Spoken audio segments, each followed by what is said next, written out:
Welcome to the Pet Loss Companion. I'm Ken Dolan-Del Vecchio, and I'm here with my friend and colleague and co-author Nancy Saxton-Lopez.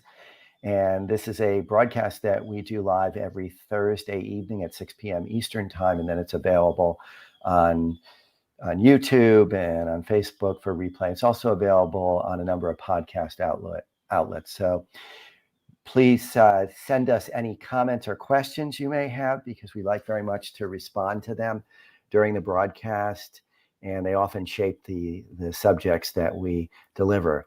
This is the opportunity for us to take the content that we originally delivered in our book, The Pet Loss Companion, Healing Advice from Family Therapists Who Lead Pet Loss Groups, and to bring it to a much larger audience, and also to bring some new ideas and recommendations as well. So it's great to have you with us. We'd like to let you know that this program is a friend of Dakin Humane Society in Springfield, Massachusetts. Dakin is a 501c3 community-supported animal welfare organization that provides shelter, medical care, spay-neuter services, and behavioral rehab for more than 20,000 animals and people every year. Since its inception in 1969, Dakin has become one of the most recognized nonprofit organizations in central Massachusetts and a national leader in animal welfare. You can learn more about Dakin and make a donation at dakinhumane.org. That's DAKINHUMANE.org. And you can reach me at Ken, D as in David, V as in Victor, at gmail.com. And you can reach Nancy at nsaxtonlopez. That's nsaxtonlopez at csmpc.com. Nancy, you want to get us started? Yeah, I mean, I started to do a lot of research. We had talked about, or we got a message from someone that wanted us to talk about intuition, like intuitive thinking between animals and their pets and us and humans, and how we communicate, together. And there's a lot of information on this, by the way. I mean, I was pretty overwhelmed with trying to look through all of the research. But we do know that animals have a sixth sense, and they have the power to discern the true nature of a person or a situation. And you were just talking about your horse Henry, and how he had great intuition. Well, horses are incredibly attuned to our mood and our demeanor. And my ex-wife, Lynn, who's a great friend, did some training with horses being employed within various therapeutic encounters and also in leadership training. So, because horses will come to a person who is calm and open, but they'll be very shy around somebody who seems closed or perhaps a bit flighty or anxious. And there's a lot that can be learned, and there's a lot you can learn about yourself in just being in their presence and connecting with them in ways that are positive and low key and loving, as opposed to dominating and pushy. And so there's a lot that can be done and just in that interaction. There's a huge body of literature and experience when it comes to horses. But one of the things I mentioned is when we're working with our horse, she and I were guardians of a horse years back. We learn things like when you're riding, all you got to do when your horse is very attuned to you, and I consider riding to be like dancing. When you're very connected with your horse partner, all you'd have to do sometimes is turn your head, and the horse Henry was his name, O. Henry formerly, would catch up. I mean, he knew, because he was totally paying attention to how your body was feeling on his back. And I mean, really amazing the kind of attention that can develop in partnership with a horse and of course with other animals as well. I'm sorry, I kind of jumped in. No, because, well, horses are used for therapy, right? Yeah, And a absolutely. lot of autistic kids or disabled kids, there's Pony Power up here in Mawa, and they have kids that come and ride the horses, and then stop and do different exercises, and it's a wonderful program. So, you know, we don't talk a lot about horses here, but horses are No, and Henry, who has been retired for some time, we're not actually sure if he's still among the living, but the last we knew, he was at a facility in Pennsylvania that did exactly what you're describing, where he was a therapy horse.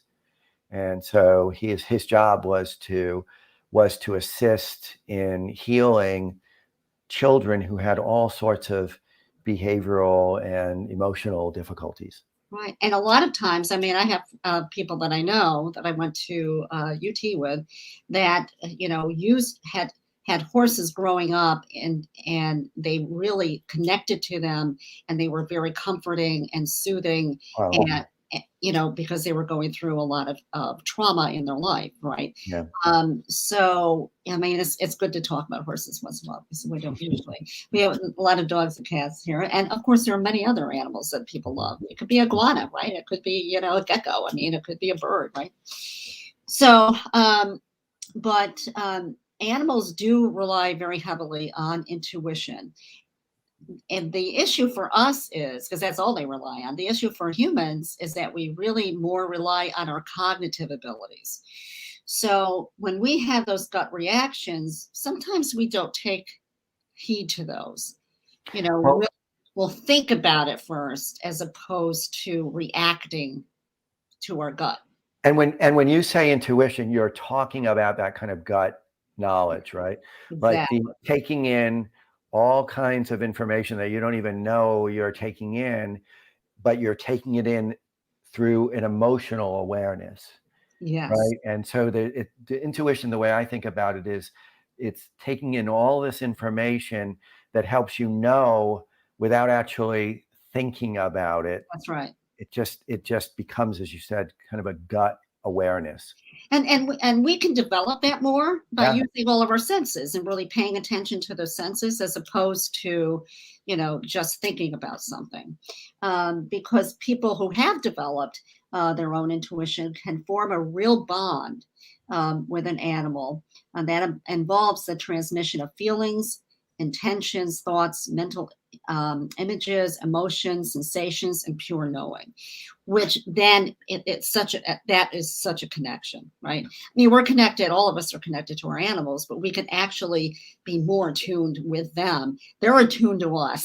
Yeah, they're watching, they're To paying us. attention They watch, all the time. Yeah. and they go by vocalizations, and they go by facial expressions and body language. Body language. And Yeah. they do really pay attention to us. Yeah.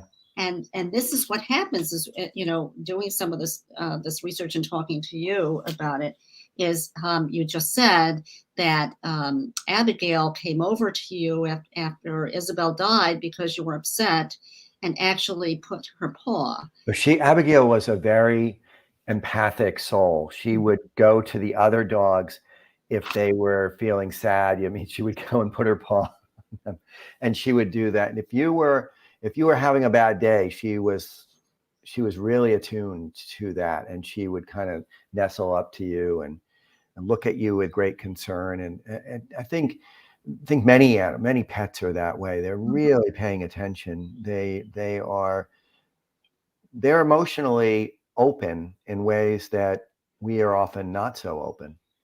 Exactly, because they go by intuition, right? Yeah. So, and they've done a lot of research. They had actually, there was an experiment that they did, that they had dogs come, and they had pictures of humans and pictures of dogs, and then sounds. So if the picture of the human was smiling and the sound was happy, they would actually pay attention more to that and look at it longer than if it was the opposite, meaning that somebody was happy, but the sound wasn't happy, or So it, it was kind of this interesting thing that they really were very surprised by, as how attentive and how much these dogs took in matching things. So the way I understand it, you're saying they would show dogs a picture of a human being Like in a and happy state. either smiling or Yeah. some other attitude and making some kind of noise, like maybe smiling and laughing, Yeah, right. or smiling and saying something that didn't sound very happy. Sad, all right, and that was incongruous for them. Right, and Incongruous. if it matched, if it was They congruent, the they dog would pay attention, and if Yeah. not, they wouldn't pay attention. Right. So it It's wouldn't really make sense. interesting. If it didn't make sense to them, they wouldn't pay attention, you're Exactly. saying. Yeah. Isn't that interesting?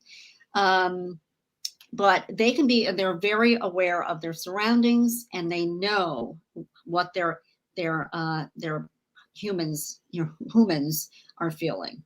Yeah. And that's what happened. I want to go into that for a second with people who came into the group around euthanasia and said, I know my dog, my cat knew that we were taking him or her to die. And that's not they wouldn't know that, but they would intuit what the human was feeling, right? Yeah.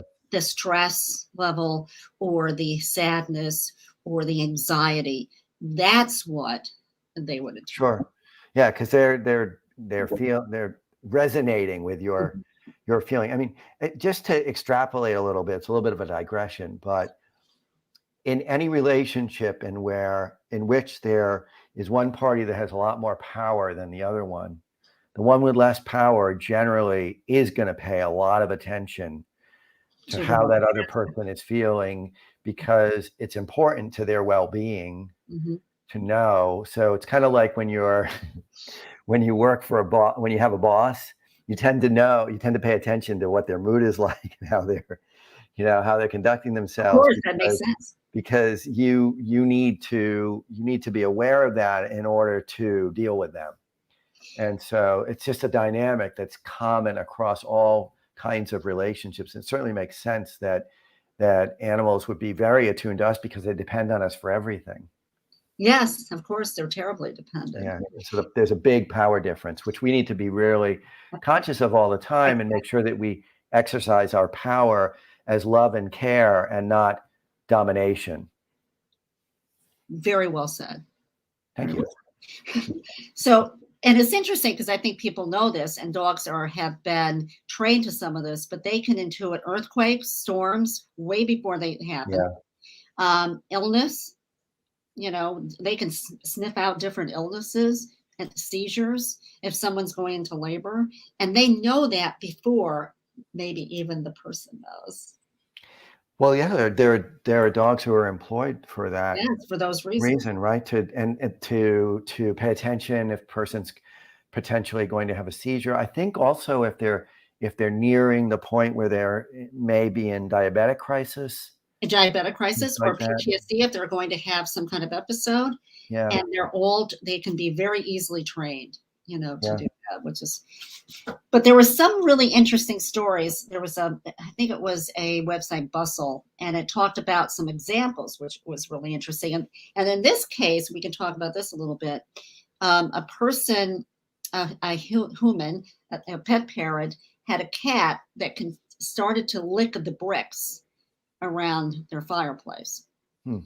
And the cat kept doing that. Now, in this case, the pet parent was like, well, that's odd. And I know my cat, right? I know my cat.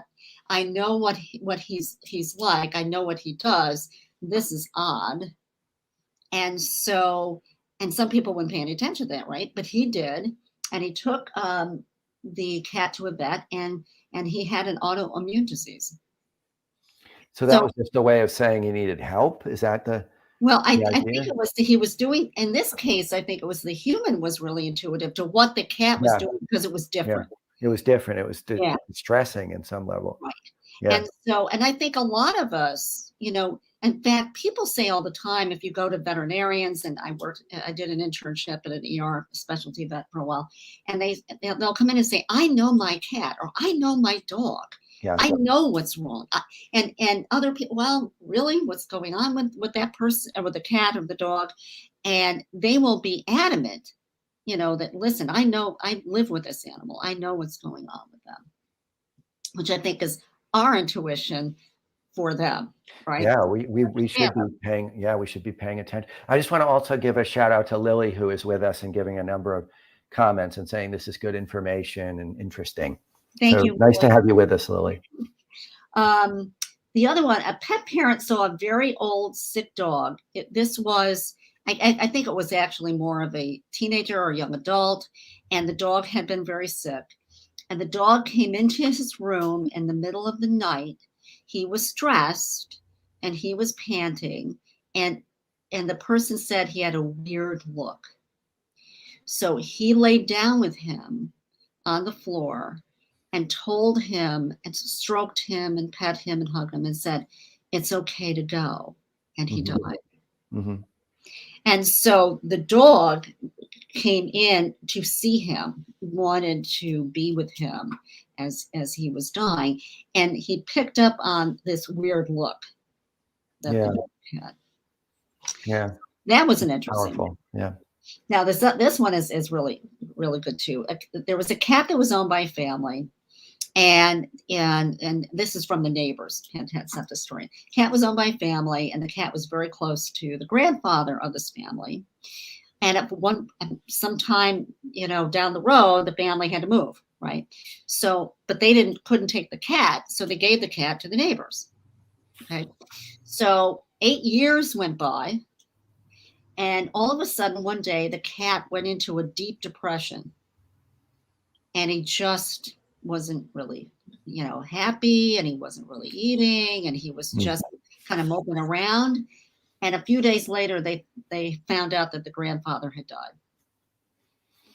and Wow. they had moved away, right? And they had not kept really in touch with him. So there's a story that I recall from reading, and I wish I could remember the book exactly, but it's about the ways that animals intuit all kinds of things, often at great distance. And it includes stories about and research that's been done trying to figure out why dogs will know that their owner is coming home. Then we wave Yeah. it. Like you put their video camera will be watching where the dog is, and their guardian is driving home, and the dog will start getting excited to come. Yeah, they And know it. it's not that they hear the car. It's really not clear at all. Like there's no good explanation for it. But the one story that stays with me is that apparently in wolf packs, the hunters, which will be most of the fit adults, will go off to hunt, and the adult females who are older but not necessarily going to be part of the hunting party will stay with the pups, will stay with the babies. And in this account, they were called the aunties. So the aunties would stay with the babies. And then somewhere off in the distance, the wolf pack will make a kill. And when they do that, the aunties will gather the pups and bring them to where the kill is without any sort of obvious communication. No. How And interesting so is that? there's all kinds of observations of this sort that are not, and it comes to what we know about the way communication works in at this point. Like there's things that we just can't really explain. Well, and there's something interesting with animals that will intuit something, like if they're outside and they're around a small child, and the small child is something's happening, they're in the street, something's going on, and that dog will take off and save that kid, will bring that kid, from potential, harm. And that happens a lot. You can see those stories online all the time Yeah. about how a Well, dog jumped in to do something. That dog immediately said, "This is danger. I've got to do something with this." well, one of the things that I feel like has become really clearer to me over over the years is that our animals are much more like us and much more they're paying attention and they're thinking things through and they're experiencing things at a much higher level than we might assume, given everything that we've been taught to think about animals.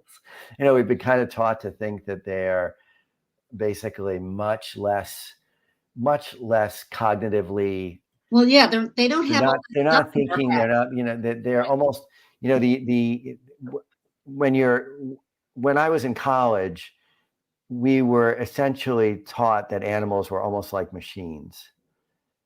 That And well, the years ago in the they used beginning, to that's do, what and we're still there's animals. research done on animals that doesn't take into consideration their feelings, their needs, the realities of what their lives should be like if they were living in their natural state. And increasingly, it certainly has become clear to me that they're as emotionally present Yeah. and as engaged with their life and with everything that's going on around them as we are. They're far more like us than they are unlike us. That to me has become more and more clear. And so, for example, as I said, we had Henry the horse for a number of years. We were with him before our son was born. And when you have a horse, you need to be very attentive to their skin and keep them clean and just attend to them in a bodily way. And he had irritations on his legs, and we would apply iodine and wrap them up. It was he was always looking at us like he appreciated it, like he wanted to make sure we weren't going to do anything that was going to be painful. And it's just so evident that they're as intact and alert and aware as any of the rest of us are. That's right.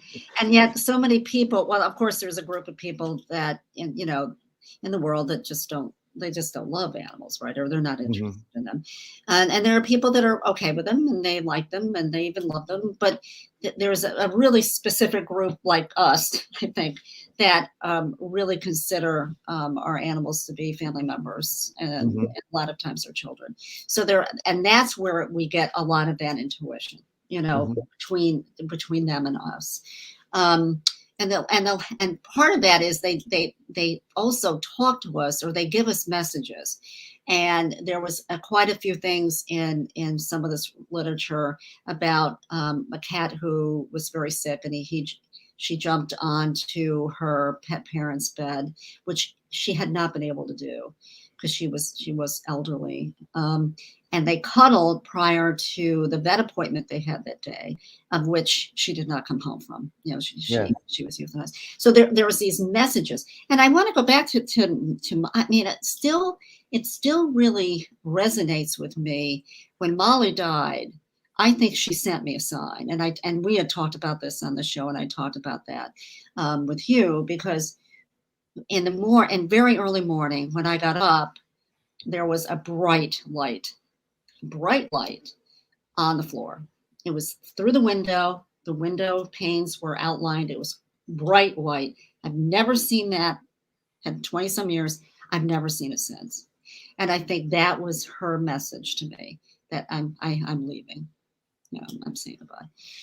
So I do think that and that can be on, we talked about this after death, right? Spirits, they come back, they come and see us, they visit, they may, send little signs.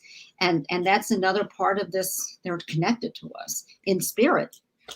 Sure. Oh, absolutely. And, I've got this new puppy now, Hildy, and it's very clear that so many things are clear. One is that she has these bursts of energy puppies do, and they're like running like crazy. And then she has these times where she's teething because she's got her puppy teeth but not her adult teeth yet, and you feel like she's in this frenzy, and we keep putting things for her to chew in her mouth. And you can just tell that it's almost like an apologetic feeling afterwards, like she happens to to gnaw on one of us, and we've been taught that what we should do is say "ouch" really loudly. Ouch. Well, they do hurt. Because that's what then because they're learning how to deal with the world and whatnot. But it's so clear that even this little baby has, she's very emotionally present and carried away by impulses sometimes, and other times very, very grounded. And when she's more rested, and as I told you, she will now sometimes go to the door when she has to go out. And that's really something for me to see. Like all of a sudden, this little puppy is sitting next to the door, like, I have to go to the bathroom. Hey, listen, where's the leash? And it's amazing the way they I know. They're present. And the more that we are present with them, the more we get that, I think. And the more we get out of the relationship, the more they get out of the relationship, right? Yeah. Which is really, and they're just, animals are just wonderful. We've never given them enough. A lot of people, like you said in the beginning, we don't give them enough credit. They really have very special. They're special beings. Yeah, and so what else is there? Are there other points? Yeah, no, there's pretty much that. But I do want to. We only have a couple minutes. I want to mention that I think Peggy had written, and she works in the rescue of animals, which I give a lot of credit to people who do that and rescue them and foster them. And she had some major losses, and she was asking, and I want to say I'm sorry. Ken and our technology is not working. As he sent me the information, Peggy, but I never got it, so I will be able to now write to you. But she was really concerned about compassion fatigue. Right. In the arena of rescue, veterinary techs, etc. The people that work in the animal, the shelters and so forth. So Peggy, Ken and I are going to talk about that, and I think we can maybe do something offline, but a YouTube or something to address that. But I wanted to make sure that she knew that. Yeah, absolutely. It's a very important point, and it's so important that we give so much credit to the people who work to save animals, because there are so many animals that need help, that are in desperate straits, and it's really hard work, and often it's thankless, and often it's painful. And so, yeah, Peggy, so we'll think about how best to do a presentation on compassion fatigue for those folks. And it's a lot of work, and it is a very emotional work, and you can have a pretty significant compassion fatigue through that. Yep. So it's how to combat that, how to work with it. When you were telling me Peggy's story before we got on, I'm like, it's like when you go into the pet store and you want to take them all home, right? I want to take you all, and of course you can't. And so, it's really hard. You cannot save, we can't save them all. You can't save them all. It's, and that alone is part of the challenge, is to realize that we can only do what we can do, and that's the best and it is good, because we have saved so many. Somebody. Yep. So Nancy, I guess we'll leave the conversation there. Yeah. And always a pleasure. It's always interesting stuff that we're chatting about, and I appreciate the research that you do. Oh yeah, thank you. It's fun. It's a lot of fun. It's a lot, but it's good. All right, take care. I'll see you next time. Take care, everyone. Bye-bye.